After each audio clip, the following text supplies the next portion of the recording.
आता हैदराबाद से, मैं नहीं आता हैदराबाद से। कोर्ट ने कहा मगर केस हम पर बुक हुआ और आपसे कहा जा रहा वोट इनको दो।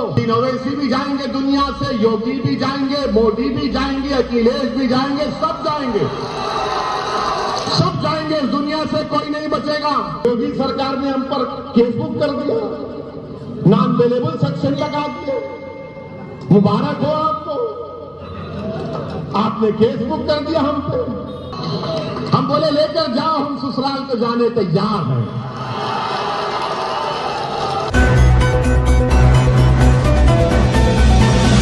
सच्चाई ये है कि कुर्मी समाज से कोई जाकर नहीं कहता कि अगर तुम कुर्मी कैंडिडेट को वोट नहीं दोगे तो जिंदगी और मौत का मामला हो जाएगा।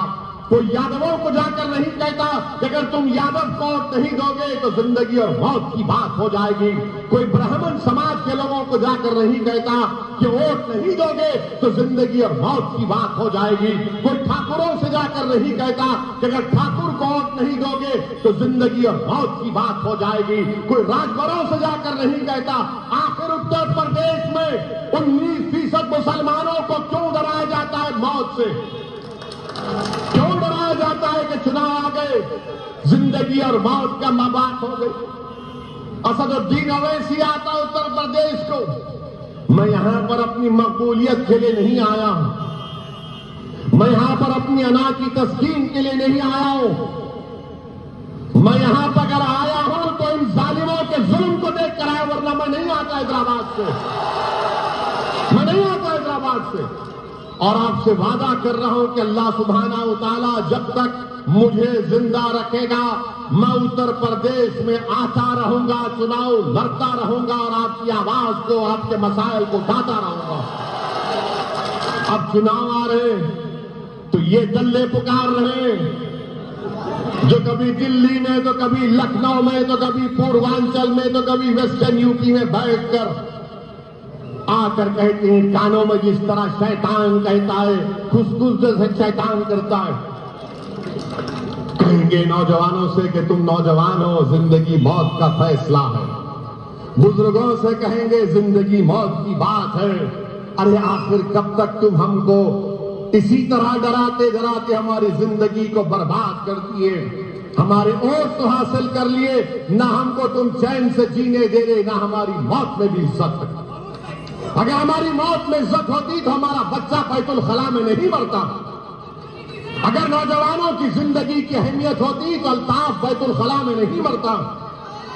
अगर मुसलमान की इज्जत होती, अगर मुसलमान की इज्जत होती तो मौत में भी इज्जत होती, वरना वो फैजान को पुलिस स्टेशन में मार दिया गया। मेरे भाई बताओ तुम कब बेदार होगे? बेदार आपको होना है, दुनिया बेदार हो चुकी है। उत्तर प्रदेश का हर समाज 25-30 साल पहले बेदार हो चुका है और आप और हम सो रहे हैं। उठो, जागो, जागो। अगर तुम आज नहीं जागोगे तो कब जागोगे? जब शोरे क़यामत होगा। तुम जब जागोगे जब शोरे क़यामत होगा। आज जागो, कल का मुस्तकबिल तुम्हारा होगा, याद रखो इंशाअल्लाह ताला। आपको सिर्फ हिम्मत करना है, अपने फैसलों पर भरोसा रखना है और डरने और घबराने की जरूरत नहीं है। आपको जीना और मरना तो अल्लाह के हाथ में है। अगर जब मैं दुनिया में पैदा हुआ तो जिस दिन मैं पैदा हुआ मेरे कान में अज़ान दी जाती है, देते नहीं देते कान में अज़ान? उसका मतलब क्या है? उसका मतलब क्या है बताओ? जब मुसलमान पैदा होता है, चाहे बेटा या बेटी, तो पहले बुलाया जाता है किसी एक बुजुर्ग को, खानदान के या नेक आदमी को कहा जाता है कि दोनों कान में अज़ान हो।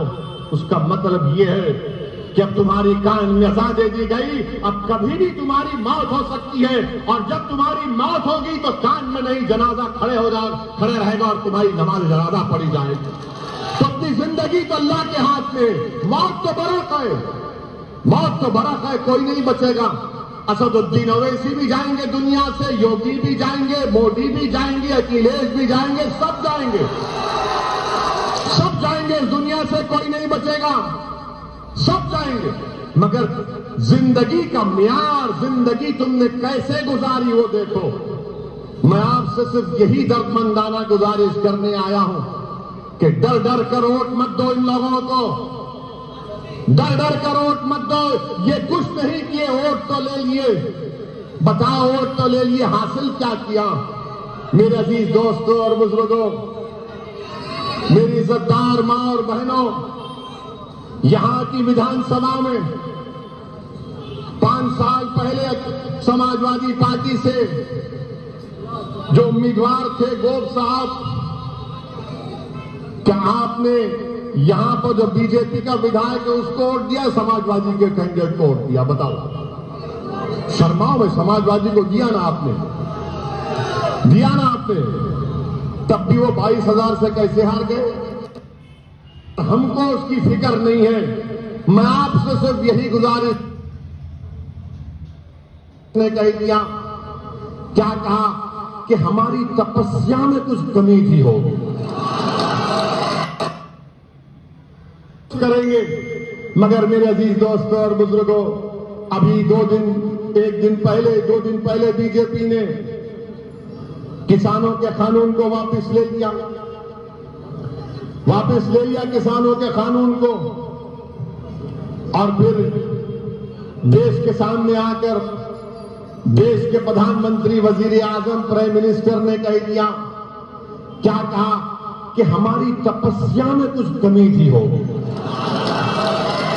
सुना था ना आपने? क्या कहा देश के प्रधानमंत्री? हमारी तपस्या में कोई कमी थी होगी। हाय मोदी जी, क्या एक्टिंग करते हैं आप! हाय हाय, गनीमत है फिल्म इंडस्ट्री भी नहीं गए, वरना पूरे बेस्ट एक्टर के अवार्ड वही जीत जाते। पॉलिटिक्स में आ गए बेचारे, एक्टर बच गए। तपस्या में कमी थी। 750 किसान मर गए, अपनी जान दे दिए। तपस्या तो वो कर रहे थे 1 साल से, जो अपना मैदान नहीं छोड़े, अपनी जमीन को नहीं छोड़े, एहतजाज कर रहे थे। मोदी जी, आपको हमेशा अपने आप को हीरो बनाने का बड़ा शौक है, माने हर चीज अपने पे ले लेते हैं। मैंने तपस्या में कमी थी हमारी? कौन सी तपस्या आपकी? आप तो 300 MP के ऊपर गलत काला कानून बना दिए। जब किसानों ने कबूल नहीं किया, आपने उन किसानों पर क्या क्या इल्जाम नहीं लगाया? खालिस्तानी है, ISI के हैं, पैसा आता है, बकवास, सब अनाप शराब। और उसके बाद देख लिया कि मेरी इमेज में कमी आ रही है, मेरे खिलाफ ये मोदी ने महसूस कर लिया कि मुझे किसानों का दुश्मन करार दे रहे हैं। तो मोदी ने 24 की तैयारी के लिए कानून को वापस ले लिया। 2024 के चुनाव के लिए आज मोदी ने इस कानून को वापस ले लिया। अब ये इनकी तैयारी है और बोल रहे कि मेरी तपस्या में कमी। क्या तपस्या किया? 700 किसान मर गए। और फिर कोई इनका बीजेपी का कोई मंत्री कहता है कि कानून है, जुड़ते हैं, बनते हैं, फिर बनाएंगे किसानों के साथ हम पूरे रोड पर निकल कर आकर ठहरेंगे इंशाअल्लाह ताला। मेरे अजीज दोस्तों और बुजुर्गों, ये बीजेपी के कारनामे, बेरोजगारी भारत के नौजवानों का मुकद्दर बन गया। 6% अनएम्प्लॉयमेंट है। उत्तर प्रदेश की विधानसभा में मंत्री खड़े होकर कहता है कि उत्तर प्रदेश की बेरोजगारी के अनएम्प्लॉयमेंट रजिस्टर में 36 लाख नौजवानों के नाम लिखे हैं। 36 लाख जिनको रोजगार चाहिए। आपने लॉकडाउन किया, बर्बाद कर दिया। GST किया, बर्बाद कर दिया। नोटबंदी की, गरीब बर्बाद हुआ, दौलतमंद को कुछ नहीं हुआ। अब एक और खुशखबरी, देश के प्रधानमंत्री देश से कह रहे हैं कि अगर कपड़ा खरीदोगे, जूता पहनोगे तो महंगाई कर दी। उसमें भी GST बढ़ा दिया। जूता और कपड़े पर GST बढ़ा दिए। अरे कितना खून चूसोगे आप? पेट्रोल डीजल आसमानों को छू रहा है कीन के। अब कपड़े और जूते पर भी GST बढ़ा दिया गया। मगर बीजेपी का वोटर क्या करेगा? आप वो बीजेपी का वोटर अब क्या करेगा, ये देखना पड़ेगा।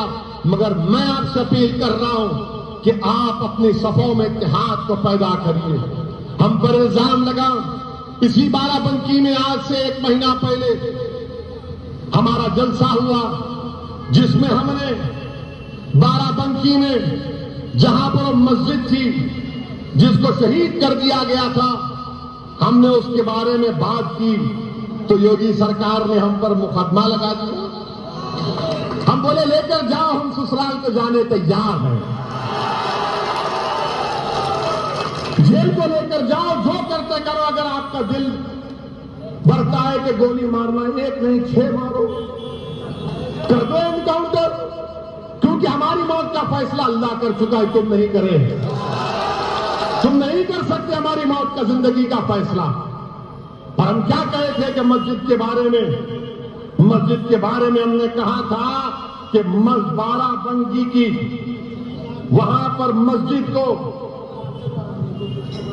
गरीब नवाज मस्जिद,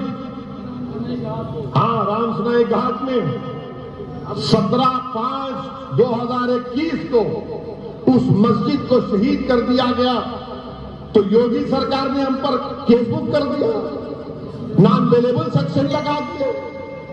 मुबारक हो आपको, आपने केस बुक कर दिया हम पे। हम तो इंतजार में थे कि आप हमको ले जाकर अपना मेहमान बना लेते अपने दामाद को, मगर आपने नहीं किया और हम पर इल्जाम लगाया कि ओवैसी ने झूठ कहा। अच्छा, हमने झूठ कहा ना, अब तुमको अंग्रेजी में बोल रहे हैं, कोर्ट के डॉक्यूमेंट से पढ़कर सुना रहे हैं।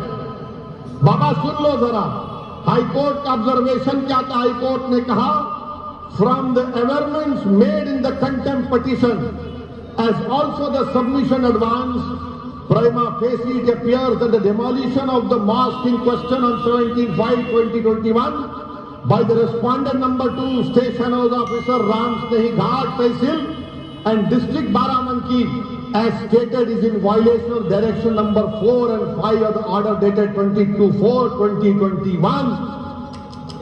अब ये बताओ, आप हम झूठ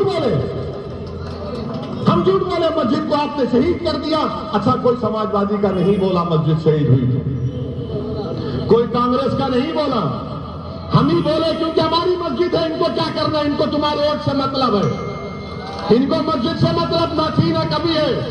इनको मुसलमानों के बच्चों के स्कूल से मतलब नहीं है, तालीम से मतलब नहीं है, बच्चियों के लिए डिग्री कॉलेज से मतलब नहीं है, अंसारियों के पावर लूम से मतलब नहीं है, कुरैशियों के कारोबार से मतलब नहीं है, मुसलमानों से कोई मतलब नहीं है।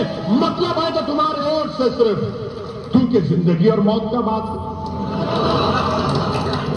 मस्जिद जिंदगी और मौत नहीं है हमारे लिए, मस्जिद तो इबादत गाह है ना हमारी, बगैर किसी वजह के आपने किया।